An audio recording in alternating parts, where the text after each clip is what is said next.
Ever since Adobe Flash shut down, I and many others have been devastated. We're talking about something that used to be the staple for creating an interactive website. Not only that, but also being utilized to make thousands, tens of thousands of indie games. But of course, with the advancement in technology, even something today that could be considered groundbreaking could be abandoned in a few years. And since Adobe Flash was becoming rather unstable on modern browsers, it made perfectly logical sense why it eventually shut down. But I'm still sad. A lot of games that I used to play as a little bitty boy were Flash games. And now, since Adobe Flash is no more, I have lost a good bit of opportunities to replay the games of my past. Once it shut down in 2020, it essentially erased almost 2 decades worth of internet history. Thankfully, due to the help of archival efforts and workarounds for Flash Player, we now have the ability to replay a handful of both Flash games and animations. So not only do we have evidence that this era of the internet existed, but we can also experience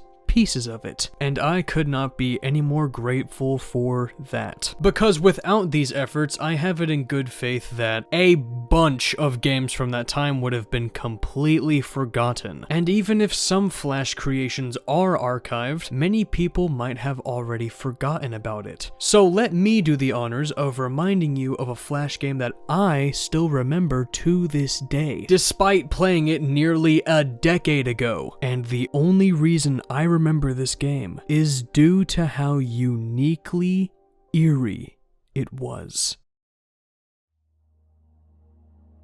On May 29th, 2012, a Flash game titled Orange Roulette was posted to Newgrounds, GameJolt, and even Android, but since then, the only two that have remained are GameJolt and Newgrounds. The game was removed from Android sometime after 2014 for reasons unknown. Following that, the GameJolt version seems to be bugged where the game plays at 2 times speed for some reason. Now, despite this game being published back in 2012, it mainly gained notoriety in the following years, mostly in 2014, where YouTubers began making gameplay videos on it. I assume most of these content creators were expecting a fun little Flash game suggested by their fans, but what they got instead was something unexpectedly off-putting.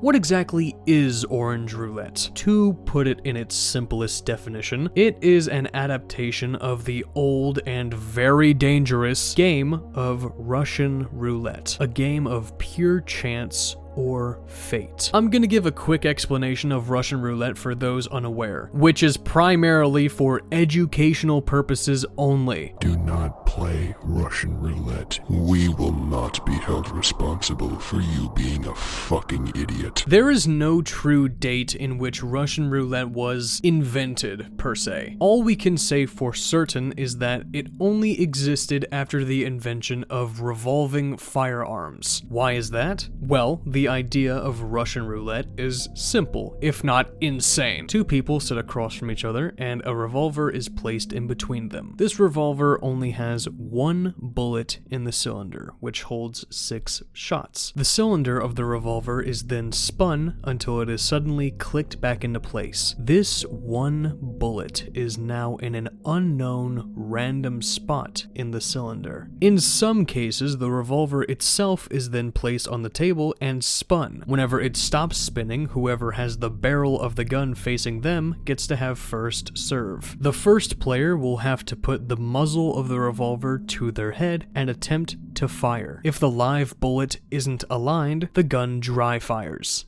Empty. The revolver is then passed to the other player to do the same. Each time the gun doesn't fire, the chances of the next person losing rise. In the beginning, you have a 1 in 6 chance of the loaded chamber aligning with the barrel, but as the game goes on, the odds will drop the more empty spaces in the cylinder are used. Inevitably, the bullet will align on a player's turn, and once they pull that trigger, the weapon will fire, taking the life of whoever's turn it was. So in the end, if you live, you win. If you don't, you lose. Both the risk and reward of Russian roulette put your life on the line, which is why I say to never willingly play anything like this in real life, even if you're gonna win money. If you're gonna gamble, play poker or blackjack, fucking dial it back a bit. Unfortunately, for some people, it may not be a choice whether they want to play this game or not.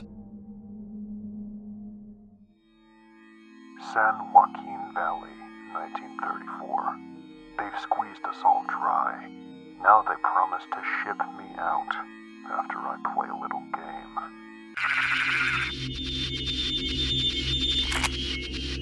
You're given 3 options: spin the cylinder, pull trigger, or shoot opponent. Orange Roulette adds a little bit of extra rules to the classic Russian roulette. You can spin the cylinder to shuffle the placement of the bullet, only once per match. You're also given the option to shoot opponent, where you will aim the revolver at the other player and fire. But if the gun doesn't fire, you'll then have to pull it on yourself as well, before passing the gun to the opponent, using up 2 slots of the cylinder in 1 turn. So, sitting there pondering your options, you...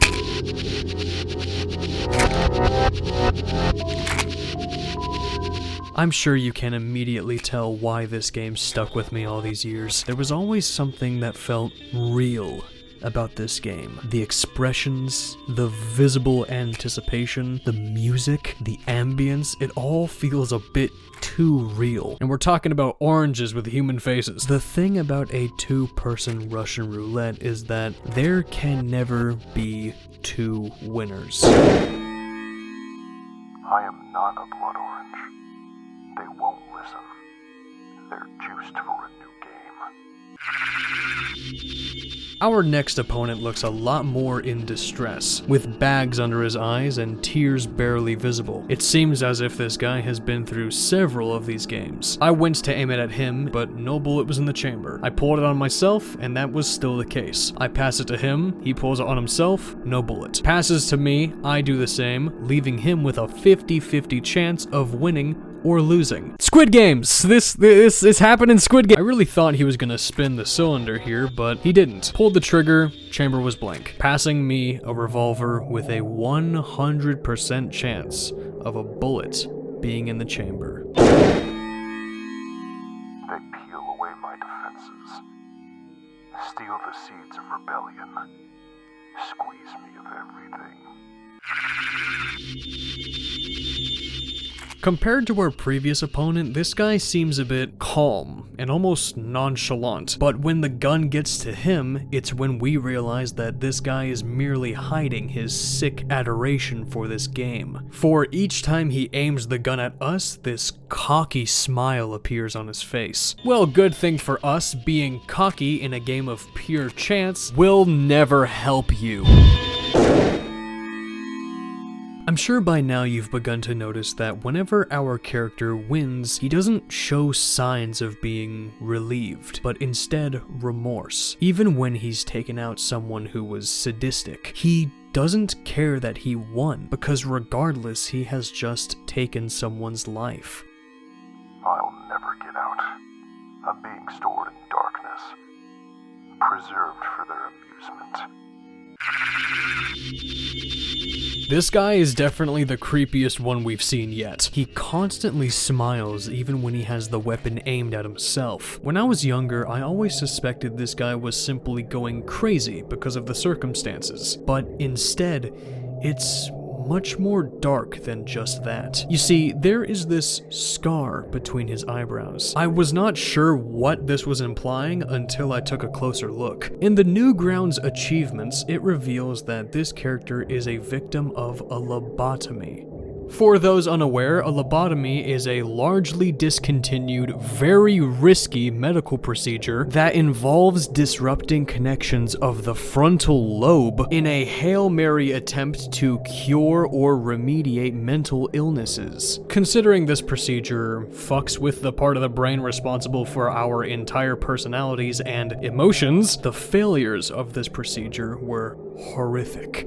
some patients losing their ability to walk, speak, or even feel emotions. This can explain why he acts the way he does regardless of being in a scenario deemed stressful. Now, unfortunately, despite this character having a rather interesting lore detail, I shot him on the first turn. I tried going back to get a more drawn-out match for the video footage, and of course I lost.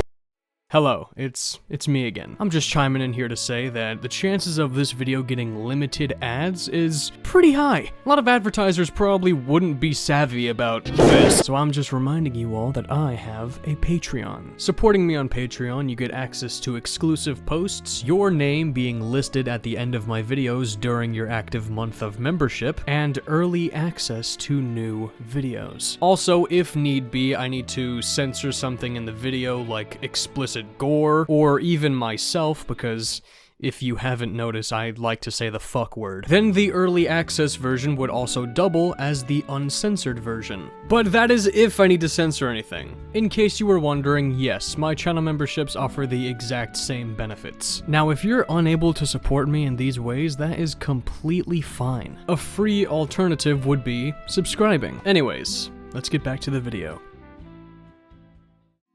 Nothing is real. It's all artificial and diluted. But they say it's good for you. What the fuck? It might be safe to say that at this point, either our character might be losing his sanity from playing these games and being stored in the dark, or maybe this orange just looks like that. What I find super interesting about this orange is that even though he is just a singular eyeball, he can still give off a great bit of emotion. For example, if you let the gun get to him and he aims it at you, he squints, but not in a leering way, but rather in a way an eye would contort if you smiled. Despite how cool this guy looks, I still needed to get past him in order to be free. I am a blood orange.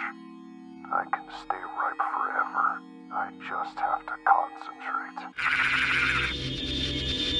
We're brought to our final opponent. The music takes on a much more eerie and reverbed form. The background begins shaking violently, similar to our opponent. The ceiling fan's shadow now has sharp edges, and most disturbing of all, in the background, for just a split second at multiple times during this match, you can see eyes. Not just any eyes. It's the eyes of our previous opponents, haunting your every move. As if to say that all of your efforts have led up to this final moment, and if you fail now, you'll join them.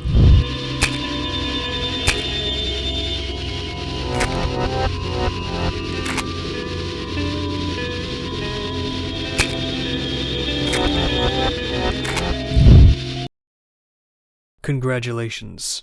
You've won. I was rescued the next day. They said they were taking me home, but I am seedless and alone.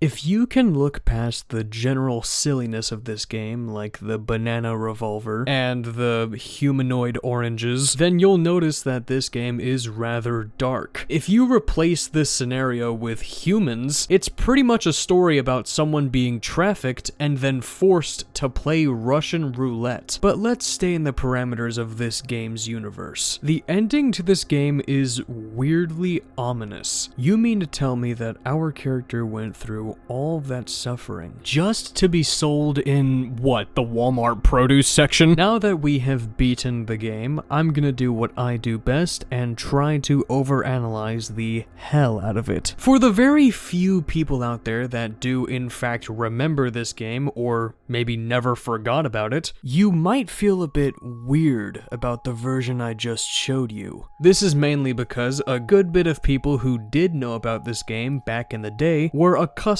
to an earlier release of Orange Roulette, where a few notable changes were present, like how instead of a banana gun, it was a blue and pink cap gun. Other changes include lesser opponents and the cocky orange having a white pupil, which unfortunately was removed in the final version, which sucks. Dude, like, this looks bad-ass. I don't know why it got removed. One thing I was always curious about when it came to this game was it almost seemed as if every time I booted it up, it was a different story being told to me. I thought that maybe I was just misremembering the game, but after recording the footage for this video, my suspicions were confirmed. In the footage I used earlier, it took place in San Joaquin Valley, 1934. Evidently, though, there are times where whenever you begin the game, it will be in a different place and time. From my knowledge, all of the different time frames include Sao Paulo, 1986, Everglades, 1972, and the one we've previously reviewed, San Joaquin Valley, 1934. Each different time frame paints a separate story. The orange in the Everglades says that he's been held captive for years, but he is told he will be set free after he plays this game. And the other orange in Sao Paulo stated that he came here to grow and flourish, but was chosen to play this game instead. I think what's more interesting about this is that the opening and ending to these time frames don't change, but the post-match dialogue changes all the time. I played San Joaquin Valley again to see if anything changed, and it's like everything I read off in the script was different. Some lines will be repeated, but then sometimes some brand new ones I've never seen before are just there. So the middle section of these stories are largely randomly generated, but regardless of what is said in each of these stories, they're all going through the exact same torment. Now, the main question is, why are all of these oranges being put through this horrible game? And why is it spanning so many years? Though there does not seem to be an official answer painted out, I can bring forth speculations and theories. I'd say that each opponent we beat was most likely used for orange juice of some kind, piecing this together by a sign seen in the background of our matches with the title of Manta, which is just Fanta with a superimposed M. So that's not far-fetched to think. But what's the point of putting them through this game in the first place? Well, the way I see it is that this highly stressful experience helps these oranges become ripe enough to be sold. You see, ethylene is a stress hormone found in plants. This hormone helps fruits and other types of vegetation become ripe. However, citrus fruits such as oranges and lemons do not produce much of this hormone. In fact, they're quite resistant to it. So my theory is that whoever has captured these orange people is putting them through this highly stressful and nerve-wracking game of pure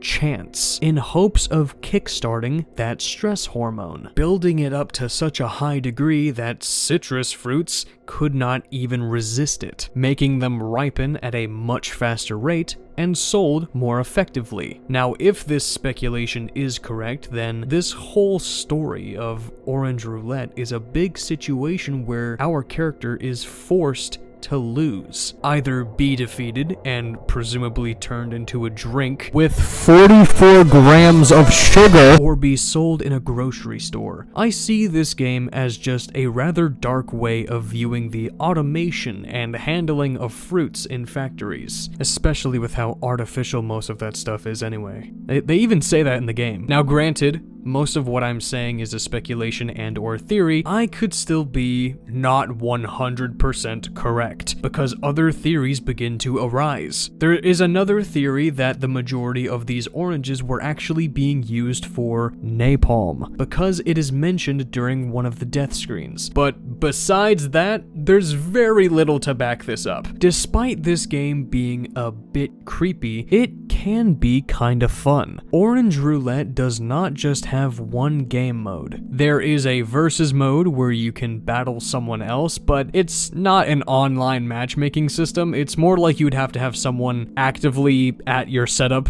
in order to fight against you. And then there's Orange Royale, where it's you and an AI having 6 lives, and whoever runs out of them first loses. I love that you can pick whatever character you want here. It's really cool. Other game modes include Easy Orange, where you keep checkpoints after beating your opponent, and Iron Orange, where you must restart from the beginning if you lose. So this Flash game kind of balances both, being disturbing but also kind of fun.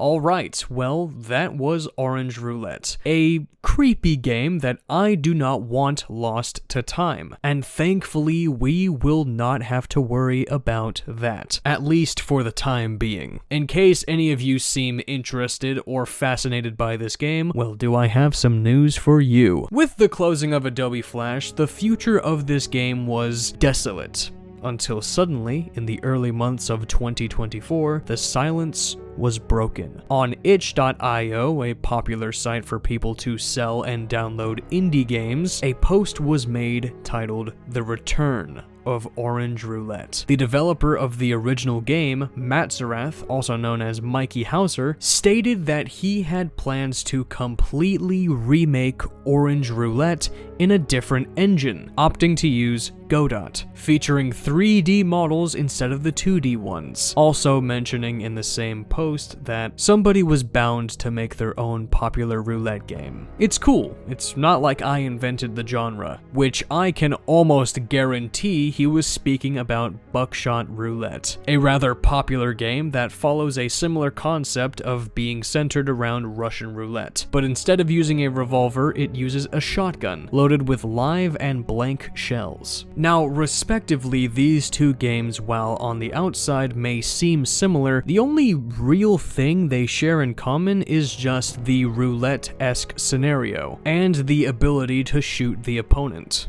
And the developers almost sharing the same first name. Anyways, ever since this post on itch.io, versions of the remake would be available to play. As time passed, small bug fixes here and there would be released alongside some new additions to the base game. Months went by and new versions kept being released, and before we knew it, on October 7th of 2024, Orange Roulette was posted on Steam for $2.99. With the previously mentioned 3D models, new game mechanics, alterations to the characters, potential new characters, and more. Now, I am really tempted to cover this remake in this video, but it seems like this is only the beginning for Orange Roulette. The developer has been shown to bring quite pivotal updates to this remake regularly. Hell, while I was making this video, he announced that he was working on a new game mode and even new characters. And over on itch.io, it looks like Mikey has plans to make an online multiplayer game mode. I really hope that comes to be. That would be so cool. So knowing that these updates are coming, I would absolutely despise myself if I covered an unfinished version of the remake only for a really cool update to be made after my video on it. So I simply must resist covering it